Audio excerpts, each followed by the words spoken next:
All right, welcome in everybody to the Important Nonsense Podcast. Steve Bonham, Neil Smith, Mike Manning, 32 and 32. It is the New York Giants, the new look New York Giants.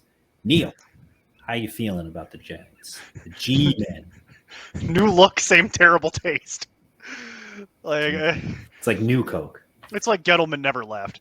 It's the most exciting part about this is we've hit that part of the alphabet where it just worked out that today we're in our batch recording. It's all of the new teams. New England, New Orleans, we've got the New Yorks. There's a lot of new. That's the most entertaining thing about what we've had to talk about today. That's sad. I didn't say it was a positive note. I just said it was interesting. We are batch recording these on August 10th, so if anything seems out of date, that would be why. We do everything for 12-team PPR, so again, adjust accordingly if your league settings don't match up with our rankings or projections in that sense. And patreon.com/importantnonsense. Hit us up. Come join the Discord. We will be back on August 26th for the wrap-up show, so if anything does get messed up with this show somehow, we will correct it, but you can come into Discord, ask us any questions you want up until then, and you get these episodes 2 days early on the Patreon, so that is the way to do it. We will start at the top with Daniel Jones. Danny Dimes, back at the helm. I will not listen to Tyrod Taylor is competing for the starting job like Aiden would want you to believe. Danny Dimes, it's his show. He's hoping that head coach Brian Daboll can replicate his magic that elevated Josh Allen to one of the best QBs in the NFL. My argument for Daniel Jones a couple years ago was that he's cheap Josh Allen. He basically plays the same type of game. He rushes a lot more than you would realize. It's just he doesn't have a coaching staff that supports him. So if he actually could have a decent offense and weapons to use, then maybe he could take that next step and elevate. It hasn't happened to this point, but now he has the same offensive-minded coach that just helped Josh Allen do the same thing. And all of the videos and reports from training camp is he still looks like a train wreck. So I'm losing a lot of hope there. The tone staying the same, and then just wait.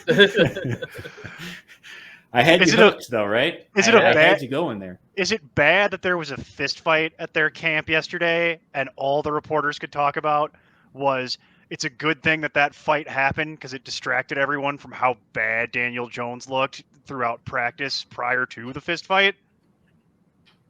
I mean, that's par for Giants camp, isn't it? Remember last year when all of the Giants kept retiring every other day? I do. I don't blame them. Want it out of there. I don't blame it might happen again. I think they made. I think they made good. I think choices. it should. Yeah. I think they should really look into that. I mean, there's not a ton to talk about here, is there? I mean, look, I still have optimism. I have hope. I have him in that back end of my tier 5 shoot for the stars tier at quarterback. If he's my QB2, am I in love with it? Not really. But I feel like I could do worse.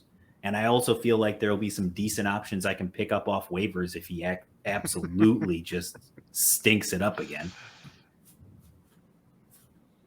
Yeah, I've got him. No, I've got him in tier 6. I'd rather have Jameis, who we discussed yesterday. I have more optimism around that, but they're in the same tier. Daniel Jones, to me, you and I have both been burnt by this a couple times. I got out of it a little quicker than you did. You went back to the well last year after I was like, no, run away from this. The one thing you'll know that we'll get to see here is this is it. It's put up or shut up time for Daniel Jones. It's either you can do it and you're going to be the guy, or you're going to go wear a hat and hold a clipboard on somebody else's team as a backup. That's where we're getting to pretty rapidly. As it relates to this season, if he was my backup quarterback, to your point, do I feel as though I have failed at acquiring a backup quarterback and waited too long? No. But I'm certainly not over the moon about it. And you mentioned the rushing floor. While that's certainly a thing and is very helpful, he has yet to correct the fumbling problem, both in the pocket and when he decides to run with the ball.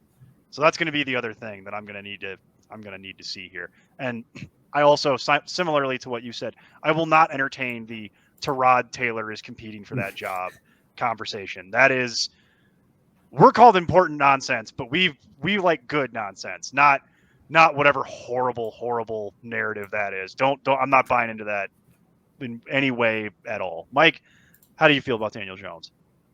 I'd buy Jimmy G coming over before I bought Tyrod Taylor actually battling for the starting position. Like where your head's at, Mike. Yeah, there's reports that they're interested in bringing over Jimmy G. Somebody has to, I guess. Mm-hmm. But it's Daniel Jones being your QB2, I guess. Like, I'd be perfectly fine with picking up somebody off the waiver wire after the draft, as much as I would have Daniel Jones as my QB2. He's got solid weapons around him. It's probably going to be his best offensive line he's had in his career. Low bar. But right. If Saquon Barkley can stay healthy, hopefully that offense can move better with this new play calling that is not Joe Judge or whoever. I don't even remember who it was beforehand. McAdoo or something like that. I think it was professional security guard Ben McAdoo. Yeah.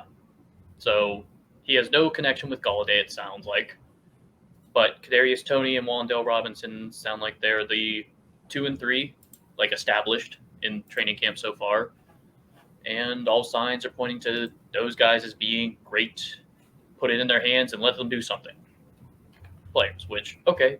So Daniel Jones can have some games that he has a solid rushing game, maybe runs in a touchdown, but he looks so awkward doing it, and I don't feel comfortable doing it, so I'm just going to probably look elsewhere. And then like 80 to 90% of the time. Sure. I'd be just as happy with like Marcus Mariota, which you can get on the waiver wire easily. Look, I can't argue with any of this, okay? This is all solid information. Here's the problem, and we're going to get into it in a second as we transition to running back. But my argument for Daniel Jones, unfortunately, over the last 3 years, basically, has stayed the same in that, like you've said several times about the Cowboys, Neil, like Saquon here is the straw that stirs the drink. That's correct. So when he had his rookie season, Daniel Jones with Saquon Barkley on the field and playing fully healthy was QB7. Mm-hmm. That's why I had the optimism. That's why I felt like he had a chance to break out after that 2019 performance with Saquon healthy. So then 2 games into the season in 2020, Saquon gets hurt, misses the whole year, and Daniel Jones is a train wreck. Last year, Saquon missed some time. Daniel Jones missed some time at the end of the season. But when they overlapped and the two of them played together last season, Daniel Jones averaged 17.9 points per game. So I don't know. If Saquon Barkley can stay on the field and Daboll can bring in this offense that helped Josh Allen thrive, then, again, I feel like there's at least an outside chance we're talking about Daniel Jones as like a comeback player of the year candidate because he finishes top 15. Wouldn't it stun me if that's what happened? I'm not going to pound the table for it. I'm not going to tell you should be going out there and drafting Daniel Jones, but I will say it wouldn't surprise me. And I'm glad you brought that up. We did that piece of analysis last year as well, and it's worth bringing up again because it's unfortunately stayed the same. It has stayed the same, and that is if you're going to hang your hat on anything as it relates to Daniel Jones, it's when they have actually been able to get a competent running game, Daniel Jones has looked okay to good. It's the minute that they can't run the ball anymore, right? He goes in the basement immediately, and it is stunning how quickly it happens. And he's going right now at QB 27. He's going behind Carson Wentz. He's going just ahead of Jericho. Oh, no. Yeah, he's at the basement. Yes. I'd rather him over Carson Wentz. I'd say that. Again, he's behind guys right now where I feel like we've seen their ceiling, and we still don't really know what his ceiling is. Running back, Saquon Barkley. He has had some of the worst injury luck in recent memory. especially the last 2 seasons, but the Giants improved the offensive line and the play calling this offseason. He is still one of the most talented running backs in the league, and I always love to point this out. But he's also extremely young still because he came into the league so early. People forget that Saquon Barkley is only, I believe, 25 this season. Yeah, I think so. That sounds right. And again, he played 13 games technically last year, but the last half of the season after the injury, he was on a pitch count. He missed all pretty much of 2020. So he's 25, but he's essentially not played the last 2 seasons. So he still has a lot left in the tank. And this is a guy who was a top 4 running back just a few years ago. So I've got him at 11. Neil, so do you. Mike, you've got him at 12. He's 10 currently in the ECR. In ADP right now, Saquon Barkley is going at PPR 14. So people are scared. I understand it, but it just maybe it's the inconsistency compared to like the huge booms of McCaffrey. But to me, like he's played more games over the last 2 seasons than Christian McCaffrey has, and yet Christian McCaffrey is going at 2 and Barkley is going at 14, and it's the same deal where he played 13 games last season. Everything should be on the upswing for him. He's a younger running back, but Derrick Henry is going ahead of him in ADP. So why not Saquon Barkley? Is if he didn't play those snap count games, people would look at him differently. Yeah. Because they see him as, all right, well, he played these games to end the season, but he only put up this many points per those games, which was awful. Yeah. But he barely played in each game. There's also a small subset of individuals who would tell you that Saquon Barkley, injuries aside, is just not efficient and frankly just not that good. I don't agree with any of these individuals, but if you start picking this scab, I think that's the other thing. There's a subset of people that are like, oh, he's just no good. Look at his terrible efficiency numbers, and it's like that's with all the injuries he's dealt with, that is such a specious set of reasoning that I can't bring myself to get on board with it. I mean, last year the one big injury he had where he rolled his ankle was him jumping in the air and land from a juke or something, landing on his teammate's foot and rolling his ankle badly. Yeah. Like, okay, come on. I get that's just a fluky injury. Like, you expect him to do that pretty often? And otherwise, it was the ACL tear that was obviously the other major one.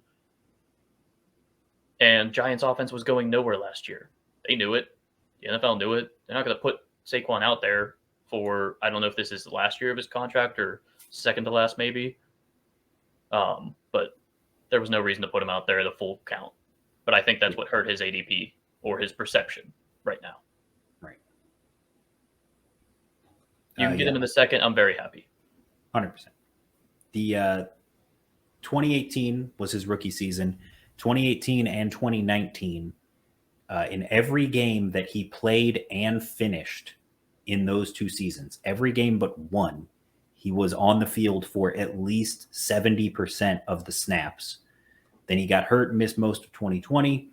Last season, he played over 80% of the snaps in weeks 2, 3, and 4, gets hurt, inactive, and then he only goes over 70% of the snaps twice in the back half of the season.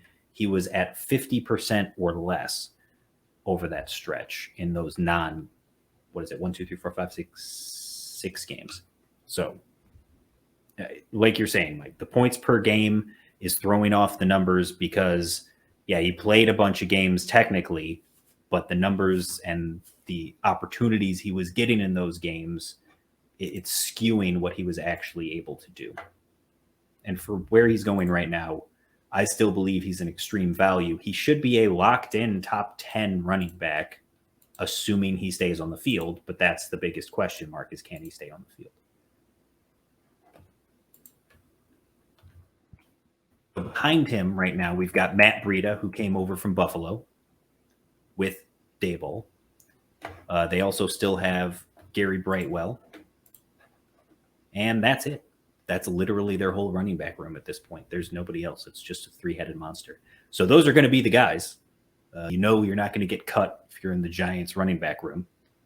Congrats. Yeah, does any of that matter to you? To me, it doesn't. I feel like if something happened to Saquon again, they sign somebody or trade for somebody. There's no handcuff here. They'll go sign Devonta Freeman. Hello, Damian Harris. Sure, that too.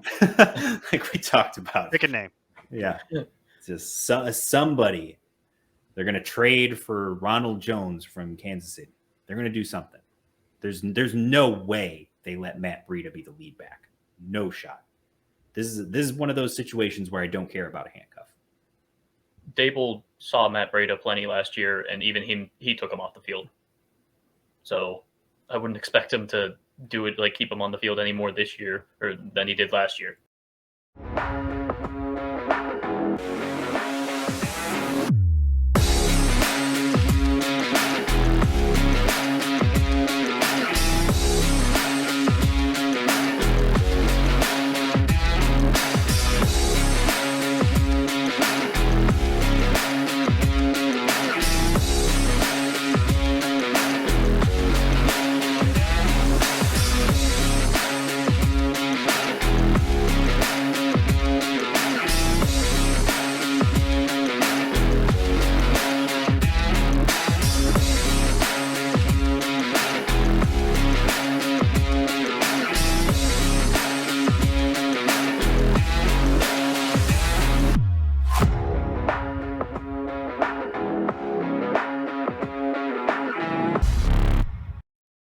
Wide receiver.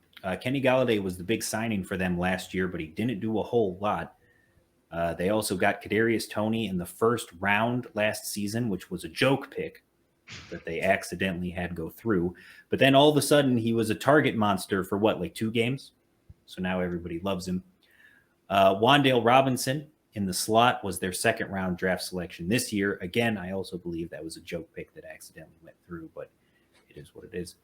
And then they've got Colin Johnson, CJ Board, Richie James. There's a bunch of stuff behind them, but not anything that you're really extremely interested in. Do any of these guys float your boat in the wide receiver room? Only Wan'Dale Robinson, because it's what I haven't seen before, and the camp reports are good. And he's probably going to get some early run with Sterling Shepard still dealing with some residual lingering injury problems. But the chemistry with Golladay and Daniel Jones scares me. Kadarius Toney, that's not for me. The volatility in it is too high. The sample size is too small. And you referenced the joke pick aspect of it. So I would take a flyer on Wan'Dale Robinson at the end of my draft potentially, but in all reality, that's probably just something you need to know for waiver wire because he's going so under the radar that no one even knows or cares. It's almost really a name to know for the waiver wire for your dynasty league. To be honest with you, I want to avoid this situation as much as I physically can. It's all bad. None of it makes me happy. I do think that if you're going to go like the leading receiver in the team, if all remain healthy, I think is going to be Toney. We don't know if he's going to be healthy because he obviously had extreme trouble with that last year in his rookie year. But when he was on the field, he was good. Electric, get the ball in his hands. He's going to make people miss and can have his occasional big play. It depends on what his price is. If you're looking at his ADP, he's going in a range that's kind of a little bit too pricey because guys like Allen Lazard, Chase Claypool. It's wide receiver 48, so he's going the same as like Tyler Boyd, Jarvis Landry, who we talked about, Sky Moore. He's going ahead of Jacoby Myers. That's your territory there. Yeah, that's probably pushing it to what I'd want to pay for it. And if you're looking at Wan'Dale, reports are all 3 of these guys are not going to take part in the first preseason game because their slots are established. They are the top 3 receivers. Sterling Shepard coming from Achilles that I believe happened in mid-season. So I don't expect him to start the season healthy. He's getting to the older side of a wide receiver. And the big thing is, though, he was the main slot. And Daniel Jones had an affinity for him. He loved Sterling Shepard. Almost every game that Sterling Shepard played the full game, he had guaranteed double-digit targets. That could be Wan'Dale Robinson. It could be that Daniel Jones just loves the slot, which would mean Wan'Dale Robinson or Kadarius Toney, depending on who actually. Obviously, we have Wan'Dale here, but both of those guys, if Wan'Dale's the 10 times cheaper one, as we just said, which is possibly a waiver wire guy, there's a possibility that I see in the first couple weeks of the season, Wan'Dale sticks out and becomes Daniel Jones' favorite target. Sure. It wouldn't surprise me that much.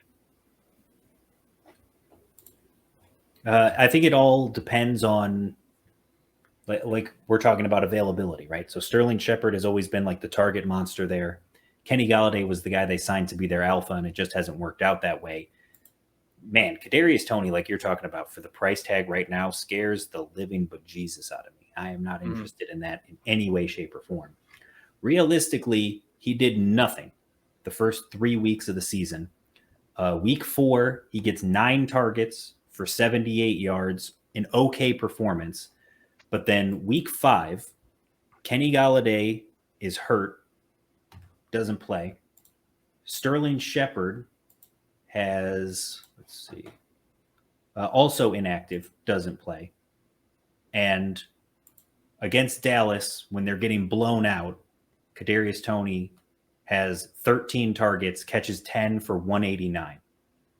The 29.6 fantasy points he scored in that game, the other 4 games he played the rest of the season combined didn't add up to that 29.6 in that single game, in that single outburst that he had. When he was on the field with Sterling Shepard and or Kenny Golladay, he was a ghost. So to me, to just assume he's going to be the top dog automatically, that's way too rich for me. I think he's going to be okay this season, but I think he's being overpaid for and overhyped right now. I'd rather have Golladay. To me, I've seen him do it over a larger stretch. I've seen him do it in different situations and offenses where he can thrive and be the guy. It was his first year in New York last season. It's a whole new offense for everybody now.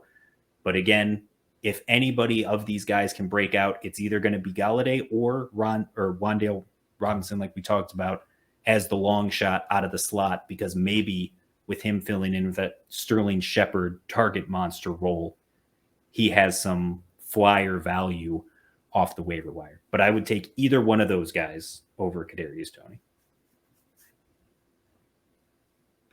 Yeah, too rich. Just can't do it for a bad offense. Frankly, I'd prefer to just avoid the entire situation. Yeah. Wan'Dale Robinson.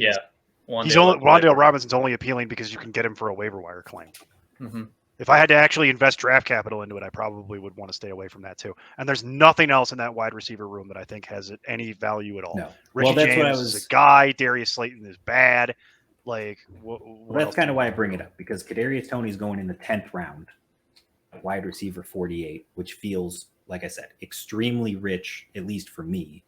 Whereas Kenny Golladay is going at wide receiver 60 in the 13th round. So he's going behind Devontae Parker. He's going behind DJ Chark, going behind McCole Hartman. Stop it with McCole Hartman. Oh, my God. Like, Kenny Golladay is going so... this is another scenario where there's a non-zero chance Kenny Golladay is the one in this wide receiver room, and I can have him in the 13th round for free. I feel like we've said that a couple of times today. Tight end. Based on reports out of training camp, Daniel Bellinger appears to be the clear-cut tight end one, taking over the recently departed Evan Ingram role. So it's between him and Ricky Seals-Jones, but again, Ricky Seals-Jones, RSJ, we've seen him do it and be terrible for years. I don't know why it would be any different here. So him losing out on the starting job doesn't surprise me at all. Daniel Bellinger, again, having a decent camp, should be the starter, but it's a rookie tight end. I don't care. Unless you're Kyle Pitts, it really does not matter to me. Unless you're a generational physical freak of an athlete at the position. Okay, no. Yeah. They also have Jordan Akins from Houston, worth noting, because he is a touchdown vulture. So just keep that in mind. But that's it. I don't want any of the tight ends here. They don't matter. No one does. This whole episode was Barkley, and then yeah. I was gonna say I could do the whole episode for you. Saquon Barkley is basically a value. Okay, good show, everybody. Yeah. Wrap it up. Yeah. Shut it down. Defense and kicker. Defense not going to be good.